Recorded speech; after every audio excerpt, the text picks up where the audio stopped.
out there, and welcome back to the GamecockScoop.com podcast, the official podcast of GamecockScoop.com on Rivals. We're here for a very spooky look at South Carolina versus Texas A&M.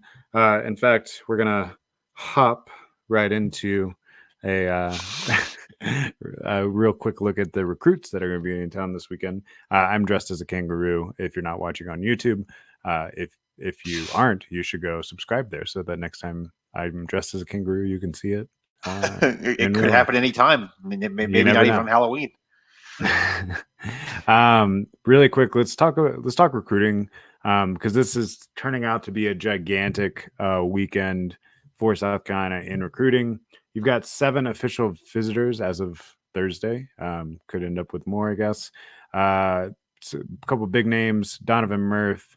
That's the other 4-star in-state wide receiver that you're trying to get to go along with the other 2 that you've already added. You got offensive guard Jimmy Bryson, who's currently committed to Georgia Tech, but you're trying to flip him. You got JUCO defensive tackle, number 1 JUCO player in the country, Kelton Mickle. If you listened to our show last week, we were talking about how there's a little bit of a gap in the D-line depth chart. Having someone that comes in right as a junior, especially someone as talented as Mickle, would be a huge get, and I'm sure that's exactly what they're telling him too, that he can start pretty much from the word go. Josh Smith, who's only a 2-star on Rivals right now, defensive end, he will get a bump almost certainly. That's another in-state guy from Irmo. You got several other official visitors that are already committed, Jordan Gidron, a couple of other guys too. And then there's a couple more flip candidates that are kind of intriguing to me. So you got North Gwinnett defensive tackle Braxton Kyle, 4-star. He's currently committed to Rutgers. That's another one that you would like to think probably can have an immediate impact. And then earlier today, South Carolina lost a tight end commit in Douglas Preston. I tend to think that it has something to do with the fact that this is Mike Tyler's second visit this season. That's the in-state tight end from the Hammond School right in Columbia, South Carolina, so right in the backyard. He's currently committed to LSU, but like I said, they're working hard to try to get that flip done. There's a huge list that I'm not going to try to get into all of. A couple of 4-star 2026 guys making their second, third, fourth visit back as well.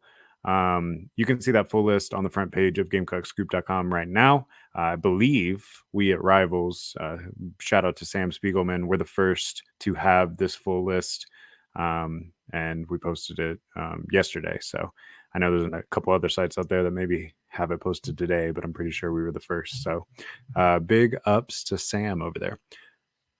So beyond it being a really big recruiting weekend, and one of the reasons it's a big recruiting weekend, you got a night game against a top 10 team, the number 1 team in the SEC right now, in Texas A&M.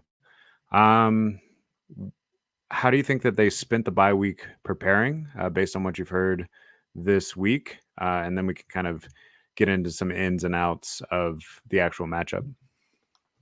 You got to think he was preparing their Halloween costume. No, I'm just kidding. I think the main thing about the bye week was a lot of self-scout. I mean, Shane's talked Tuesday, and he talked on today on his radio show about when they got to their first bye week after they played Akron. At that point of the season, Lenore Sillers had missed a quarter of Kentucky, half of LSU, all of the Akron game. Rocket Sanders was injured. Jared Brown was banged up. They just didn't have a sample size on a lot of these guys to actually self-scout. So now you take it. Lenore Sillers has played in all 3 games since the bye week. Rocket Sanders has done the same. You can actually kind of evaluate where you are on offense. Defense has stayed pretty healthy all year, but you got 3 more games of SEC sample size to work with. And you can actually kind of start to see what you're good at, what you're not good at. Shane mentioned that if they can find something on tape, then opponents definitely can find it. So a lot of looking for tendencies. And I think that's probably that, and obviously some Texas A&M prep is probably about the best way to approximate the bye week. Yeah, like you mentioned, I think it is big that you get Jared Brown back and pretty much everyone back to full health.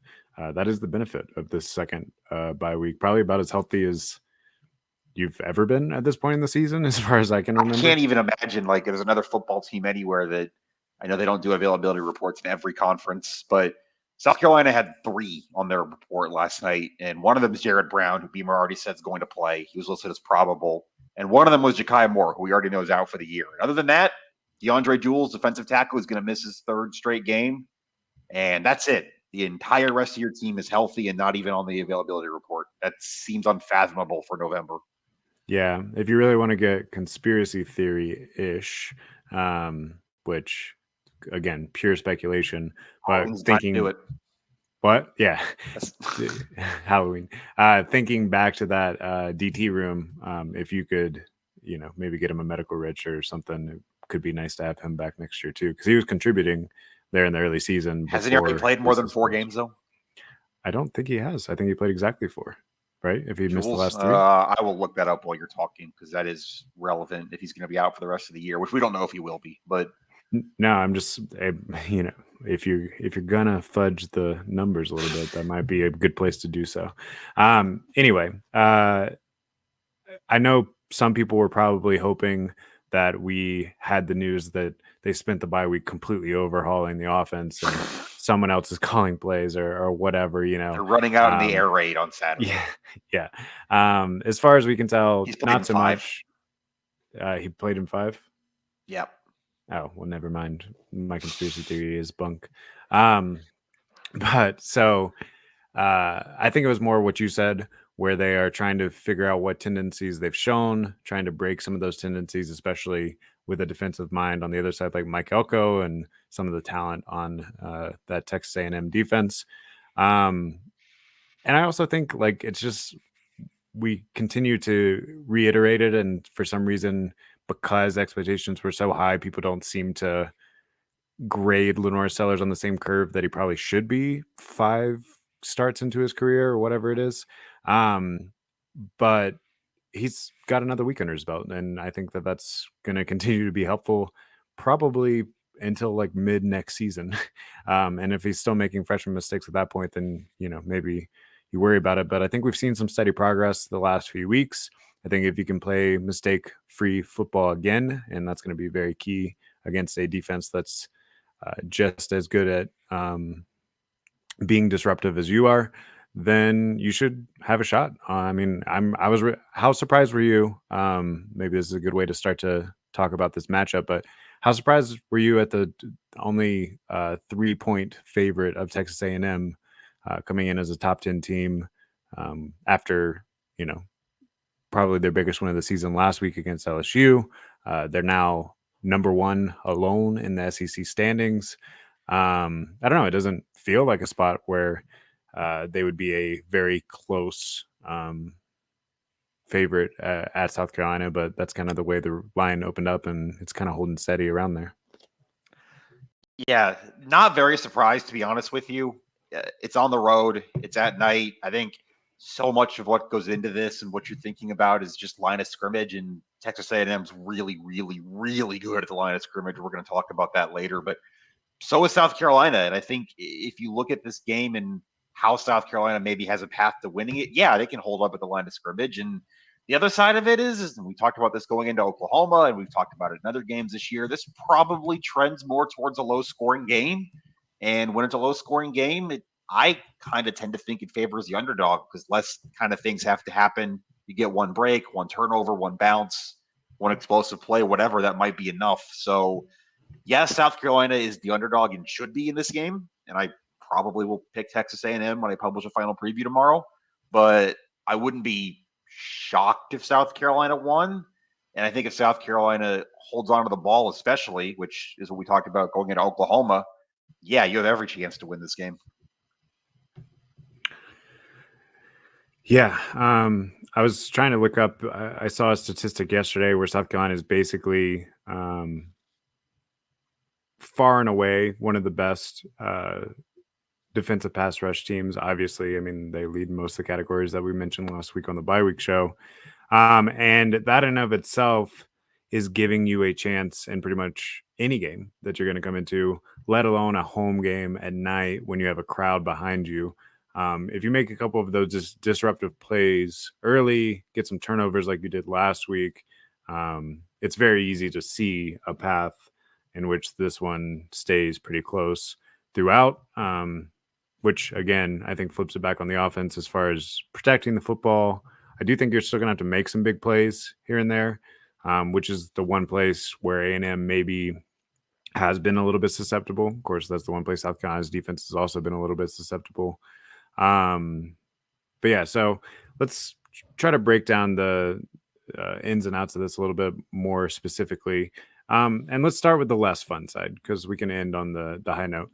How do you see South Carolina's offense and offensive line that's been slightly below average, which is an improvement over last year, but still not great throughout the season? How do you see them stacking up against this very disruptive front, like you mentioned? Yeah, I think you just set this up to start. Texas A&M has not allowed more than 24 points in a game this year. They're giving up 17 a game in SEC play right now. So you start with those two numbers. This is not just a good defense up front, but a good defense everywhere. It's a Mike Elko scheme. It's what you'd expect. Dowell Loggins said Wednesday that Elko is as good as he's ever seen in college at dialing up pressures and schemes to beat protection units. So you're going to have to deal with that. As for South Carolina, it's tough. I think you're going to kind of have to get outside the edges a little bit, get to some space. I think this is a spot where having Jared Brown back is very helpful. Because I don't think you're going to be able to line up and run the ball against this team. Nobody's really done that this year. I don't know why, even though I do think South Carolina obviously has a good running game, has some good zone read stuff. I just don't think you're going to be able to hand the ball off 40 times and expect to average 5 yards a carry. That's not feasible. So outside the numbers, outside the hashes, stuff in space.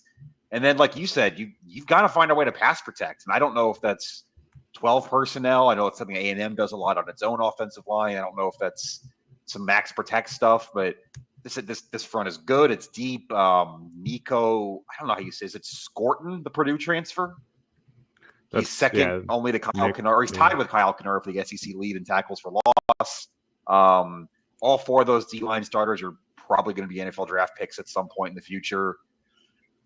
I kind of think you have to max protect and sort of go about it that way this week and just hope your receivers can win outside a little bit better now that you have Jared Brown back. But I'm curious what you think of an actual game plan. Yeah, the one thing I will mirror some of the things that I saw on our message boards, on Reddit, whatever. Hey, Dao Longa, did you ever heard of a draw play or a screenplay? I think using Texas A&M's speed up front against them in a couple of ways would be really refreshing to see. Because, yeah, if you just try to line this up and play it straight up, your offensive line is not going to hold up most of the time. I mean, maybe if you can get them to win 40% of the time, that gives you enough time to make a couple big plays here and there. But yeah, I think you got to get them slowing down their first step. And the way you do that is doing some things like that, doing some counters, keeping them a little bit off balance. Outside of that, I do think if you can win 40% of the time or whatever, and you can dial up some big plays, you can still make some good things happen. But then the 60% of the time that they win, Lenore Sellers is going to have to really be protective of the football. There are going to be some moments in this game where he is going to just need to do the conservative thing and take a sack or throw it in the stands or whatever. I thought he did a pretty good job of that 2 weeks ago at Oklahoma. You would think he'd have an even better shot of doing it in front of a home crowd.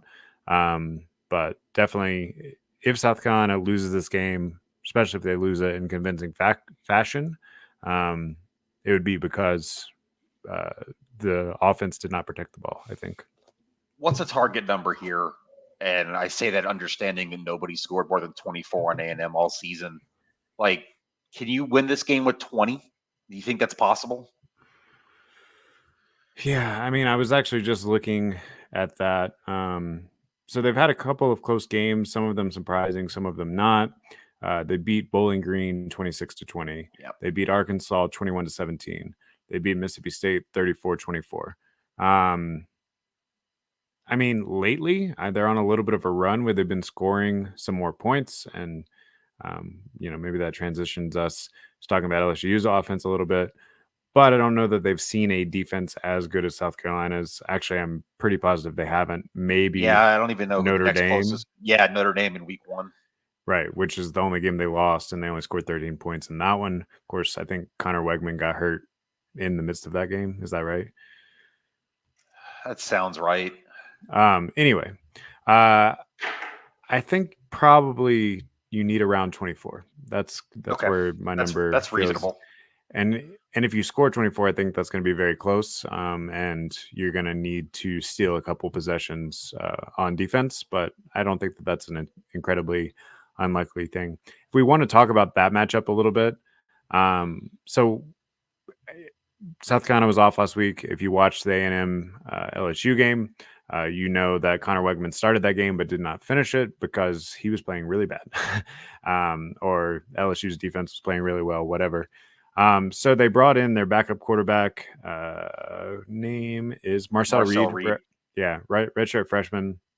He's a lot more of a dual threat guy and really just ran all over LSU in the second half. He's still, I think, only completed 2 or 3 passes. It was like a very low number, like an absurdly low number.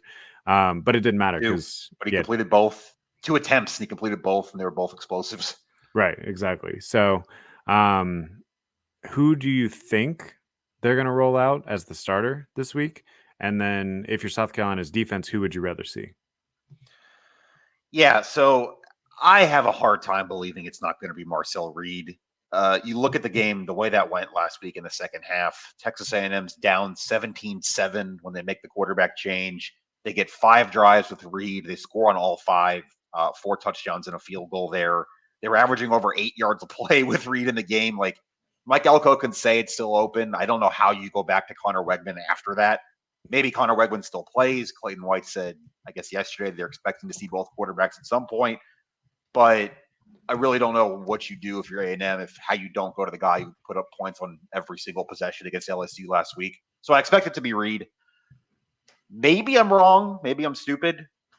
I don't think that's the worst thing for South Carolina to put a freshman quarterback on the road at South Carolina at night. He did start at the Swamp when they played Florida, so it sounds like it's the first big environment he's ever played in. But it'll be the first one he's seen against a defense like this in an environment like this. And also, you're more accustomed to you look at the South Carolina defense. What do they see in practice every day? Lenora Sellers, Robbie Ashford, dual threat, mobile quarterback, that kind of thing. And I'm not saying that makes it easy to slow down Marcel Reed, but it's more what you're used to seeing. It's more what you're used to planning against, at least in practice. So it's going to be a huge challenge for South Carolina either way. I don't think there's one quarterback who steps in the field and I say, oh, that's a wrap. Carolina wins if this guy's playing. But I don't think it's the worst thing if A&M goes to Marcel Reed. Yeah, when South Carolina had the added benefit of that happening on their bye week and them seeing that being a possibility, whereas LSU probably prepared pretty much entirely for Connor Wegman, at least the end result seems like they did. What they did. Yeah, exactly. Really, on those 5 drives that you're mentioning, LSU pretty much did not force Marcel Reed to throw the ball at all. The 2 passes that you mentioned were kind of change of plays, but he was able to do pretty much whatever he wanted. So you'd like to think with the way that South Carolina has been playing defense and with time to prepare for the sorts of things he brings to the table, you would probably force a few more throwing situations. And I don't know that we can say how he would react in a true throwing situation. When he was starting while Wegman was out, mixed results. It wasn't certainly wasn't as clean as it went last week. And then, Wegman himself, if he does get in there, it's not like he is the biggest passing threat either. I think he can play better than he did last week. But last week he went 6 of 18 for 64 yards before he got pulled. So I don't think if you know that both quarterbacks are a possibility, I don't think either scare you a ton if you're a South Carolina defense. But you do have to control them. You do have to make some negative plays early on, not let their running backs are not bad either, right? I was going to say that I think a much scarier thing for South Carolina, if you want to transition to the rest of A&M's offense, is Le'Veon Moss. He's averaging 5 yards after contact per carry, which I think kind of speaks for itself. Yeah, so that's going to be the real challenge between Moss, between Amari Daniels, and between Marcel Reed when he's in there. They have quite a three-headed monster that can run the ball. And the challenge with a team like that wants to run the ball and has an offensive line as veteran and talented as Texas A&M is creating negative plays early. If you can create negative plays early, get tackle for loss, put it in second and long, third and long, obviously, then I think you can really start to pin your ears back and get some turnovers and get things cooking. But if you allow them to chunk it off at 4 yards a carry, they will just do that all the way down the field. And, that's a real challenge that South Carolina's defensive line is going to face because this is a very good Texas A&M offensive line. Better than LSU? Maybe. I don't know. Similar, I don't know, but sure. It's comparable. And look, to me, the whole thing is A&M's running the ball 48 times a game on average. Like, they are not making any bones about what they're doing. They are going to hand the ball off and try to beat you with a sledgehammer for 60 minutes. That's just what's going to happen. Clayton White was talking Wednesday about how some teams like to disguise. I wrote about it a little bit at Gamecock Scoop. Some teams like to disguise a lot of stuff pre-snap. Some teams like to just line up and say, beat us if you can. And A&M's more the beat us if you can kind. They're going to go 12 personnel. They're going to go 13 personnel sometimes. You're going to see 6 offensive linemen on some plays. They're going to run the ball. It's going to look like a football game you saw in the 70s. And South Carolina's going to have to be ready for that. I guess my question there is, can you stack the box on that and trust with how well your corners are playing that you can win outside, that you're not going to give up the explosive plays, that you can put OD Fortune and Judge Collier on islands and maybe bring a Jalen Kilgore into the box, that kind of thing? Yeah, I mean, I would say your only scary thing in that scenario is, like you said, A&M did hit a couple of big chunk plays over the top, and South Carolina has been beaten on a few of those. But I think that's how you have to play it, and I think that's how they will play it. For the most part, South Carolina's defensive backs have won those one-on-one matchups, and you're willing to lose a couple if it means that you are going to be able to put pressure, be disruptive, create turnovers, all those things. Now, if you stack the box and can't do those things, and they continue to control the pace and kind of do things that they want to do, then things could get hairy quickly. But also worth noting on that, I just remembered this looking at A&M's roster, but Ja'Day Walker, he's their WR4 right now. He's got 147 yards, 12 catches this year, but he's averaging 12 yards a catch this year, so that's not insignificant. He is suspended for the first half. He got ejected for an offensive targeting last week, throwing a block, which you don't see very often, but that's A&M down a receiver in the first half, which isn't going to flip the game by itself. It's not their number one receiver, but I still think plays into this conversation. Yeah, that's actually really interesting. Another kind of interesting note from last week, A&M actually got penalized quite a bit, including that big chunk that you just talked about. So again, on the road, hostile environment, can you make them be the team that makes more mistakes? That doesn't seem like an unreasonable request, but as we saw in a couple of the other games that South Carolina should have won with LSU and Alabama,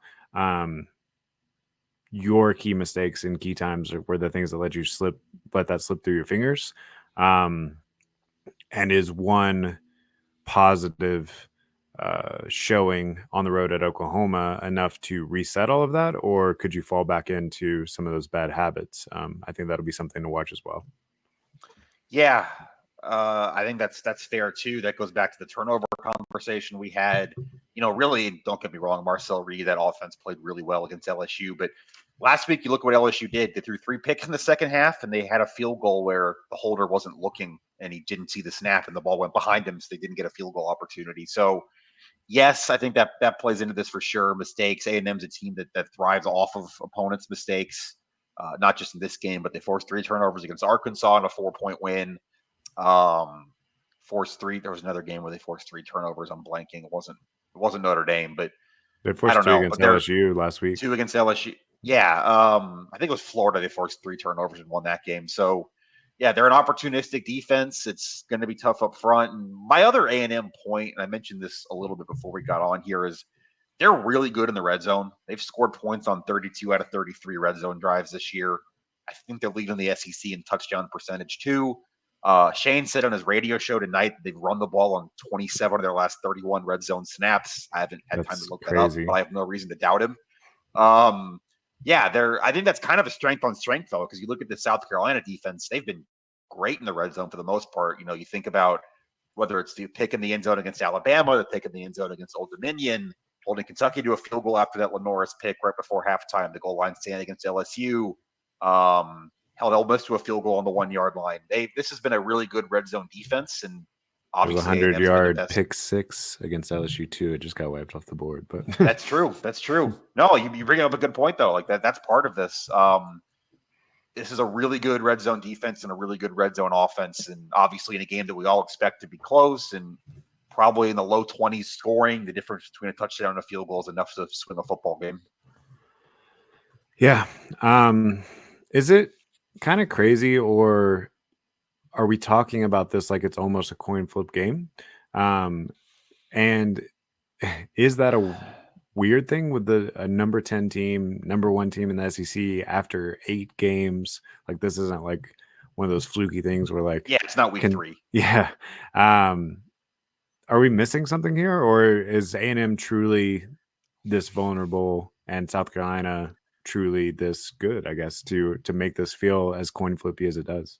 Here's the one thing I would say, and I've just been thinking about this during the week, is this offense, I get it. It's gotten better every week except for Ole Miss, but it wasn't great against Oklahoma. I know they powered it down a little bit. We talked about that on the post Oklahoma show. You can go back and listen. Wasn't great against. My point is, when your offense struggles, when it's inconsistent, you always, especially against a defense this good, you always have the capacity to go out and just score 10 points on 250 yards. Like that's always just a danger with a young offense that they're just not going to have it one night. And if you don't have it against this defense, yeah, you could. I don't think they're going to get blown out. I just don't think A&M's, offense itself is good enough to completely blow someone out. But you could lose this game a very lifeless 20-10 if your offense just doesn't have it. And that's always at least a possibility, I think, with this team.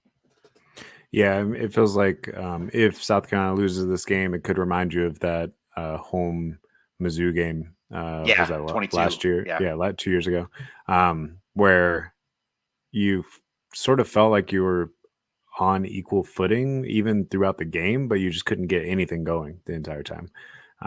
So that'll be interesting to see. I do think this, and we've talked about this a ton of times, Williams-Brice Stadium is a true home environment, but you have to give them a reason to care about this after the first few drives, because then it'll just settle into a football game.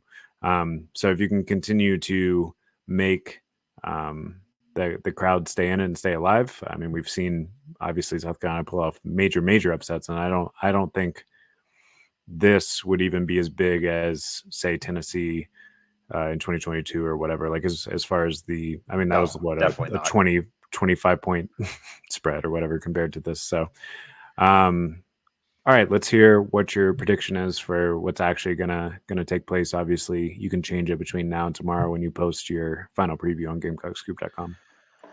Yeah, I still think I'm leaning with the team that's undefeated in SEC play. I wouldn't be surprised if South Carolina won.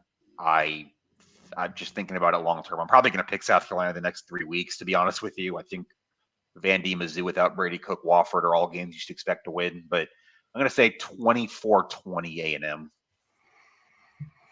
I'm going to pick South Carolina to win. I'm not going to fight that. I'll tell you why. Although it's like you said, it is kind of strength on strength at times in this one. But in the LSU and Alabama games that you very nearly pulled off, your defense was able to make an impact. I don't think A&M's offense is nearly as good as either of those teams at being able to dig out of any sort of hole that you might create. So I think if you can play mistake-free football on offense, which is a big if, because A&M's got their own defense that they can kind of rely on. But if you can do that at home, I think your defense does enough to put you in a couple of good situations that you can take advantage of, maybe even score one touchdown or whatever themselves or get you really close. And yeah, I think South Carolina's going to pull it off by riding their defense and not making too many mistakes on offense. Kind of the formula that it was against Oklahoma, but obviously A&M's got a little bit more life on offense than Oklahoma did. Yeah, I'm not going to fight any of that. I wouldn't be surprised if South Carolina won the game. If you hold on to the ball and you find a way to score in the red zone, absolutely, this can happen. I guess I didn't give a score. I'm going to go 27-22, South Carolina. Sounds do you want to some of the want staff picks? Yeah, before we do that, give me a 30-second to 1 minute breakdown of South Carolina's scrimmage yesterday against Worcester in basketball. I just want a little bit, and then we'll go into the around the country look. Okay, so South Carolina beats Lamont Paris's alma mater last night, 86-60. Much better second half. First half was pretty sloppy in general. Lamont Paris was not happy with some of the turnovers. 18 turnovers against a D3 team's not going to make anybody happy. I thought CMB looked the way you want him to look. He was dominant. I liked Arden Conyers and Cam Scott a lot. They both look comfortable shooting. They both have good shots. They hit a combined 7 threes. I think that's going to make up some of the shooting deficit you lost with Michi and Talon.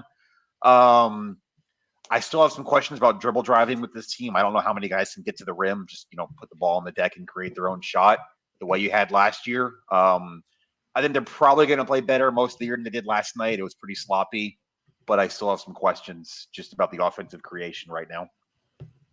Yeah, I mean, I think that's fair, but you also have, like you said, a lot of new contributors playing together for the first time. So it wouldn't surprise me if that kind of clicks into place better between now and the next time we see them.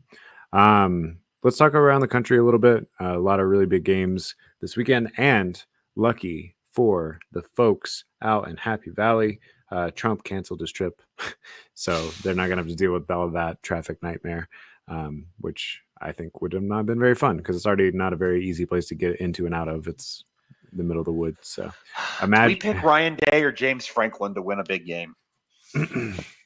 I am going to go against the grain, at least against the grain of who have picked so far. By the way, South Carolina fans, Spencer Lanning is our guest picker this week, so that'll be posted tomorrow. But that's fun. That's a name that I recognize. I'm going Penn State though. I think they're going to ride their home crowd. It's a noon game, right? Like the big noon kickoff. Big noon kickoff. Yep. Yeah, South Carolina fans can actually watch that at their tailgates. That part's kind of a bummer to me. I kind of wish it was a night game. I know that noon games supposedly matter in the Big Ten because of TV rights, but it would have been better if it was a night game. But whatever. Yeah, I'm going to pick Penn State to pull it off. I'm still not really a believer in Ohio State, I guess. No, I don't trust either of these teams or either of these coaches specifically. I think the stats like Ryan Day's 2-8 against top 5 opponents, and James Franklin's 1-9 against Ohio State. So I don't really know what you move here, but I picked Ohio State to win and cover on the road. The next one on our list feels like a trap. Yeah. So Duke is a 20-point underdog at Miami. Of course, Duke has played pretty well throughout the season. I think it's safe to assume that Miami is going to win that game, but cover 20 points? I don't know. I've seen them struggle with teams worse than Duke. Yeah, I'm still falling into the trap, but I said all of that last week about Oregon, Illinois, and Oregon being favored by 25, and I think it was 35-3 before halftime. Yeah, I immediately regretted that one. Yeah, so I don't know. Duke's coming off a heartbreaker, lost in overtime to SMU last week. I don't know. Maybe that plays into it. I'll take the Canes to win and not cover, and probably immediately regret it. So Arkansas has been in several games throughout the year. They have a chance again. Wait, what's your pick? I picked Miami to win but not cover. Okay. I'm filling this in on the sheet, by the way, unless you are. Oh, I was, but you can. You are? Okay. Go for it. Cool. So next up, Ole Miss is -6.5 at Arkansas. Arkansas's played several really close games, including against Texas A&M, as I mentioned earlier, only lost by 4 to them. But at what point do those things start to stack up to the point that you lose belief? And I think maybe this is the week that the dam breaks, and I think Ole Miss is going to win handily. Yeah, I think you kind of already saw it. Arkansas lost 34-10 to LSU. Yeah, I'll take Ole Miss to win and cover on there. I think Ole Miss is still pretty good. You know, 2 losses. I know one of them was in overtime. One of them was by 6 points or by 3, I think, to Kentucky. I think they're still one of the top 10 to 15 team, and too much for Arkansas. Texas Tech and Iowa State, still undefeated Iowa State. Cyclones laying 14.5 at home. I like Iowa State to continue to win, but Texas Tech has been pretty good in their own right. I think they got a good offense. Is this a battle for first in the Big 12? No, I think Texas Tech lost last week. Maybe I missed that. Either way, yeah, I think Iowa State's going to win, but I'll give Texas Tech the 14.5 points. Yep. Oregon minus 14.5 at Michigan. Looks too low to me. Kind of scary. Still pick the Ducks. Not making the mistake I made last week. Yeah. That game was at Illinois last week, right? No, it was at Oregon. This week's at Michigan. So it is the cross country thing, though. Like this is my issue, and this is what I said with the Illinois Oregon game. I was like, well, that is a big spread, but Illinois got to go all the way to Oregon, and when they have to go 2 time zones, it's made a huge difference. So, reverse theory, Oregon's got to go 2 time zones to Michigan. I'm going to say that Oregon wins, but does not cover. Okay, the half point there could be big. The 14.5 there. Speaking of half, a game I love. It's fun. Georgia, Florida, Jacksonville, dogs favored by 16.5 on this. Although I think it's moved to 14.5 since Steven posted this. That's actually, I think, safe to think you think Georgia's going to win the game, but they cover. Man, I would love to have it at 14.5. I would definitely pick them to cover. The fact that it's moved that direction gives me some pause at 16.5. I'm still gonna. I think Georgia blows them out. I'm gonna pick them to cover. Yeah, I'm with you. I know Florida made a quarterback change, and DJ Lagway looked pretty good against Kentucky, but this is a different beast they're going to see this week against Georgia's defense. Steven continues to troll us with these games. Last week we had Utah State and Wyoming. This week it's UMass and Mississippi State. Mississippi State's favored by 18. I don't know why it's on the sheet. Do you want to make a? I don't know, man. I think he's just trying to trip me up because of how immaculate my record is. That's true. You're 66-29 on. We didn't do the record before we started. You're 66-29 on the year. 55, 38-2 against the spread. That's a 2-game lead ridiculous. Straight up, and what is that? I can do math. An 11-game lead against the spread. Yeah, you are keeping up with me in the straight picks, but yeah, I'm going to pick Mississippi State to win and cover. I think they're pretty good. They played this A&M team actually pretty close. Should have had a shot. They have some defensive deficiencies, but I'm really excited about their young quarterback, and I think they'll probably be good, like decent, like scary, spooky, I guess, as soon as next year. I just don't think UMass has anywhere near the athletes for an SEC team, even the worst team in the SEC. Louisville goes to Clemson, same time as the South Carolina game. A lot of split screening action in the state. Clemson favored by 11 starting out this November, where they're going to have Louisville, Virginia Tech, and Pitt here in a row the next 3 weeks. Does Clemson cover the 11 at home? Not only do they not cover the 11, Louisville wins the game. Louisville is going to get their first ever win in Death Valley. Okay, what's the thinking there? Talk me through it. It has to happen eventually. I think Louisville's pretty good. Like I do too, and I also think last week.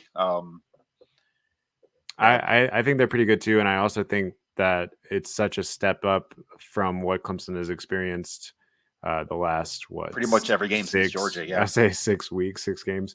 That it's going to be a challenge. I do think I wish it was at Louisville, then I would feel even more confident in this, but. Yeah, they're going to play spoiler. I'm picking it. Is there any part of South Carolina fans that wants Clemson to win the next 3 games? So they go into that game 10-1. They have an FCS game in there too. I think it's Citadel. So I guess the next 4 games. So they go into that game 10-1, and you have an actual chance to to spoil their season. Although I guess if there's in the ACC championship, they can still get an auto bid no matter what. But I think if you won this week, you want everyone that you're playing the rest of the season to win out except for you, because then that's the only way that things get really, really spicy. But we would put the percentage of that as like less than 1% chance of anything like that happening. So I think they'll always be happy when Clemson loses. Yeah. All right. Here's a fun one at night to wrap us up here. It is Pitt. It is SMU. It is a huge game in the ACC. Both teams undefeated in conference play. I in that auto bid for the playoff that we've talked about. If they can get to the ACC championship game, who stays undefeated in ACC play? SMU favored by 7.5 at home. One thing's for sure, SMU is not covering 7.5. Pitt is very good, I think. I picked Pitt to win the game outright. For those who can't see our sheet, I think Pitt's really good and has a good defense. That's where I'm at. I'm trying to figure out if I'm picking them to win outright or if I think SMU holds on, but they definitely don't cover. I'll join you there. I think Pitt's gonna win it outright. I just really like the way that their offense has looked so far Eli this year. Holstein's going to play. There was some question about that, but he's good to go. Okay, yeah, that actually would have played a big factor, so that's good to know. Yeah, so I'm going to pick Pitt to win. I'm with you. This is the fun of an expanded playoff. Is a Pitt SMU game is huge in November. They're both good right now, but that's a like directly important game towards an auto bid to a 12-team playoff. Both those teams. Yeah, how are you feeling about that whole thing so far? Because I am in. It is awesome. Yeah, I'm with it. We'll see how rankings go. The first ones come out Tuesday, which, oh my God, that's the worst timing possible, considering what we're all else going to be doing on Tuesday. But we'll see how the first, rankings look and kind of how the committee stacks it up. But so far, I'm a fan. Big games. More fun group of 5 games. I don't know if you watched Boise State UNLV last week, but that was fun and had some stakes. I'm with it. I think that's it. It just more games matter later, and that's a big thing. And you have teams like South Carolina, which, like I said, less than 1% chance. But you have teams like South Carolina who can start to do mental math when you're just above 500 at this point in the season. And I think that's fun. It keeps the conversation going a little bit longer because if South Carolina takes another loss, it doesn't mean the season's over. But then you're just like, oh, what bowl game are we going to go to or whatever. So I don't know. I love it so far.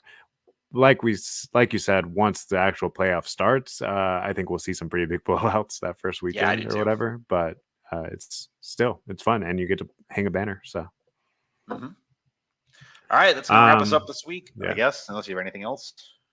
No. Happy Halloween, everyone. Stay safe.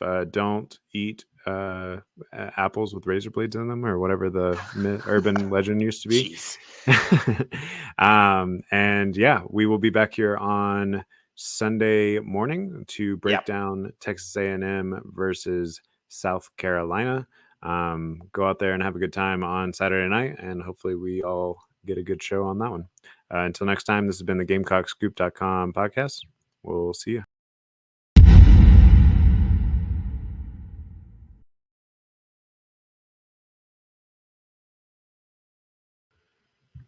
Wow, I felt like that was so much louder than normal. Like the goodbye gone.